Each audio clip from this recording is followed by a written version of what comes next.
तर शेतकरी मित्रांनो नमस्कार. बकाल ॲग्रो पॅटर्न या आपल्या आवडत्या यूट्यूब चॅनलमध्ये मी ज्ञानेश्वर बकाल तुम्हा सर्व शेतकरी मित्रांचे अगदी मनापासून स्वागत करतो. शेतकरी मित्रांनो, आजचा आपला विषय आहे तो म्हणजे मार्च आणि एप्रिल मध्ये शेत पूर्णपणे खाली झाल्यानंतर ज्या पण शेतकऱ्यांकडे चांगल्या प्रमाणामध्ये पाणी उपलब्ध आहे, भरपूर प्रमाणात पाणी उपलब्ध आहे, अशा शेतकऱ्यांनी कोणतं पीक घ्यायला पाहिजे जेणेकरून या पिकाला येत्या महिन्या दीड महिन्याच्या काळामध्ये बाजारामध्ये प्रचंड तेजी असेल, चांगला बाजारभाव मिळेल आणि खरंच शेतकरी मित्रांनो हे पीक तुम्हाला येत्या काळामध्ये मालामाल करून जाईल. तर आज आपण उन्हाळी कोथिंबीर या पिकासंदर्भामध्ये संपूर्ण माहिती पाहणार आहे. तर एप्रिलमध्ये आपल्याला कोथिंबीर लागवड कशी करायची आहे, कोणत्या टप्प्यात करायची आहे, एकरी बियाणं आपल्याला किती घ्यायचंय, पेरणीपूर्वी भेसळ डोसमध्ये कोणकोणती खतं द्यायची आहे, पाणी व्यवस्थापन कसं करायचंय शेतकरी मित्रांनो, त्यासोबत एकरी याचं उत्पादन आपल्याला किती निघू शकतं आणि खर्च वजा जाता आपल्याला यातून निव्वळ नफ्यापोटी किती पैसे हे शिल्लक राहू शकतात. तर ही संपूर्ण माहिती आजच्या व्हिडिओमध्ये आपण पाहणार आहे. तसेच शेतकरी मित्रांनो, आपल्या चॅनलवर आजपर्यंत जे पण भाजीपाला पिकासंदर्भातले आपण अंदाज दिलेले, जी पिकं आपण तुम्हाला सांगितलेली आहे, तर ही सर्व पिकं 100% आजपर्यंत तर खरी ठरलेली आहे. त्यामुळे तुमचे जे इतर सहकारी शेतकरी मित्र आहे अशा शेतकरी मित्रांना सुद्धा आपला बकाल ॲग्रो पॅटर्न सबस्क्राईब करायला सांगा, फॉलो करायला सांगा शेतकरी मित्रांनो, आणि व्हिडिओला स्किप न करता व्हिडिओ हा आहे तर शेवटपर्यंत बघा. तर शेतकरी मित्रांनो, आता मार्च संपत आलेला आहे, तुमचा एप्रिल आहे. आता या काळामध्ये शेतामध्ये शेतकऱ्यांच्या काही पिकं आहे, ही पिकं काढणी झाल्याच्या नंतर जर तुमच्याकडे चांगल्या प्रमाणात पाणी उपलब्ध असेल तर तुम्ही येत्या काळामध्ये कोथिंबीरीची लागवड करू शकता शेतकरी मित्रांनो.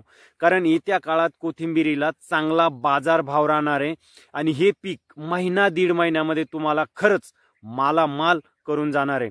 तर कोथिंबीर लागवड करण्यासाठी शेतकरी मित्रांनो आपल्याला जो टप्पा घ्यायचा आहे, तर हा टप्पा आपण 15 एप्रिल ते 25 एप्रिलच्या दरम्यान तुम्ही कोथिंबीर लागवडीचा टप्पा जो आहे तो घेऊ शकता. कारण या काळात लागवड केलेली कोथिंबीर जी आहे तर चांगला भाव बाजारामध्ये या कोथिंबीरीला मिळणार आहे. तसं बघायला गेलं तर कोथिंबीरचा वर्षभर बाजारामध्ये चांगली मागणी असते, परंतु यावर्षी संपूर्ण महाराष्ट्रभर जर आपण बघितलं तर पाण्याचं भीषण सावट निर्माण झालेलं आहे. पिण्यासाठी पाणी उपलब्ध नाहीये, तर पीक घेण्यासाठी कुठून पाणी असेल. परंतु जेमतेम जर काही शेतकऱ्यांकडे पाणी असेल तर हे शेतकरी कोथिंबीरीच्या लागवडीतून खरंच लाखोंचा नफा या काळामध्ये करू शकतात. तर शेतकरी मित्रांनो, लागवड करण्यापूर्वी आपल्याला जमीन जी आहे तर शक्यतो भारी आणि काळीची जमीन घ्या, जेणेकरून अशी जमीन जास्त तापणार नाही आणि कोथिंबीरीची त्यामध्ये जळ होणार नाही. थोडंसं या जमिनीमध्ये पाणी टिकून ठेवण्याची क्षमता पण चांगली राहते आणि थंडावा पण चांगला राहतो. तर अशी जमीन पहिले निवड करा. त्यानंतर जमिनीला व्यवस्थित खोलवर नांगरट करून घ्या. नांगरट करून रोटावेटर केल्याच्या नंतर आपल्याला जे सरी पद्धतीमध्ये कोथिंबीरीची लागवड करा शेतकरी मित्रांनो. आता सरी पद्धतीमध्ये लागवड करायची म्हटलं तर ट्रॅक्टरच्या साहाय्यानं तुम्ही याची पेरणी करू शकता. आता ट्रॅक्टरनं पेरणी करायची म्हटलं तर बियाणं आणि खत दोनही एकाच वेळेस टाकण्याची सुविधा आपल्याला उपलब्ध होते, त्यामुळे इथं आपल्याला थोडासा मंजुराचा खर्च पण कमी येणार आहे. तर आता पेरणीसाठी आपल्याला एकरी बियाणं किती घ्यायचंय शेतकरी मित्रांनो, तर आता उन्हाळ्याचे दिवस आहे, म्हणजेच तापमानामुळे जे येतं कोथिंबीरीची थोडीफार जळ होणार आहे. त्यासाठी आपल्याला जवळपास 40-45 किलो धनी घेणं गरजेचं आहे. धनी हे गावरान धनी घ्या शेतकरी मित्रांनो. पेरणीपूर्वी धनी चांगले जमिनीवर चपलीच्या साहाय्यानं रगडून घ्या, म्हणजे 2-2 भाग त्याचे व्यवस्थित झाले पाहिजे अशा पद्धतीनं धनी रगडून घ्या. आणि त्यानंतर आपल्याला तुम्हाला जर रासायनिक बीज प्रक्रिया करायची झाली तर रासायनिक बीज प्रक्रिया करा किंवा मग तुम्ही जैविक बीज प्रक्रिया करा शेतकरी मित्रांनो. इथं तुम्हाला खर्च येणार नाही आणि तुमच्या कोथिंबीरीची उगवण पण चांगली होणार आहे. तर जैविक बीज प्रक्रिया तुम्ही गाईच्या गोमूत्रामध्ये करा, बाकी काही करायची गरज नाही. 5-1 किलो गोमूत्र घ्या आणि त्यामध्ये सर्व धनी व्यवस्थित भिजून सुकल्यानंतर त्याची पेरणी करा शेतकरी मित्रांनो. आता पेरणीच्या अगोदर आपल्याला जे आपण सरी जी घेणार आहे तर सरीमध्ये आपल्याला कमीत कमी 2 बॅग सुपर फॉस्फेट फेकून द्या, कारण जमीन भुसभुशीत राहील आणि उगवण चांगली होईल. त्यानंतर शेतकरी मित्रांनो, पेरणी झाल्यानंतर आपल्याला लगेच पाणी व्यवस्थापन पण करणं गरजेचं आहे.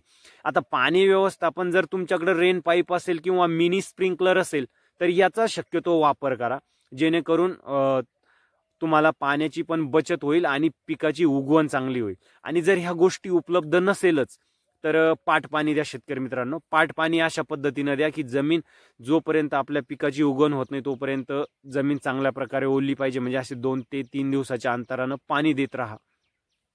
उगवण झाल्याच्या नंतर शेतकरी मित्रांनो, आपल्याला 15 दिवसाला एक युरियाचा त्याच्यावर स्प्रे करायचा आहे.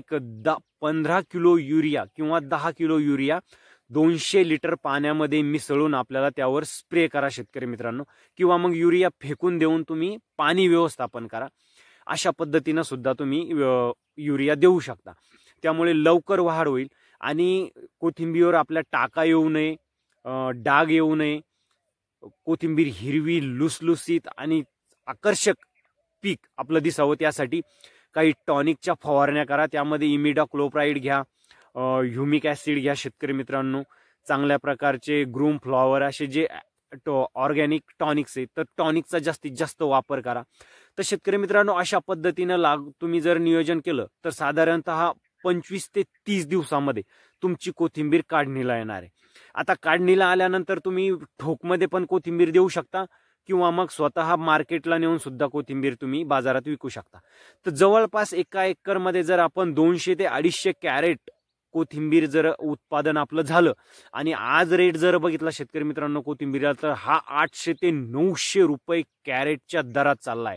आणि येत्या काळामध्ये सुद्धा कोथिंबीरीला हाच दर कायम असण्याची शक्यता आहे. कारण उन्हाळ्याच्या दिवसामध्ये कोथिंबीरीचं उत्पादन कमी निघणार आहे, लागवड कमी झालेली आहे शेतकरी मित्रांनो, आणि मार्केटमध्ये या पिकाला मागणी वाढत चाललेली आहे. त्यामुळे मार्केटमध्ये रेट हे जे वाढू शकतात आणि 800-900 रुपये कॅरेटचा जर आपण रेट पकडला आणि 200 कॅरेट जरी पकडले तर कमीत कमी शेतकरी मित्रांनो आपल्याला या ठिकाणी 2 लाख रुपये केवळ 40-45 दिवसामध्ये हे पीक मिळवून देणार आहे. त्यामध्ये आपण एक 50-30 ते 35 हजार रुपये खर्च वजा जर केला तर जवळपास 1,60,000 ते 1,70,000 रुपये निव्वळ नफ्यापोटी या पिकातून आपल्याला मिळणार आहे. हे पीक खरंच मालामाल करून जाणार आहे शेतकरी मित्रांनो. त्यामुळे एप्रिलमध्ये इतर पीक घेण्यापेक्षा कोथिंबीरीची लागवड करा. मी सांगितल्याप्रमाणे लागवड करा, नक्कीच तुमचा फायदा होणार आहे शेतकरी मित्रांनो. बाकी माझा व्हिडिओ तुम्हाला कसा वाटला, व्हिडिओ आवडल्यास व्हिडिओला लाईक करा आणि जे शेतकरी चॅनलवरती नवीन आहे अशा शेतकऱ्यांनी चॅनलला सबस्क्राईब करून जास्तीत जास्त आपल्या व्हिडिओला शेअर करा शेतकरी मित्रांनो. नमस्कार.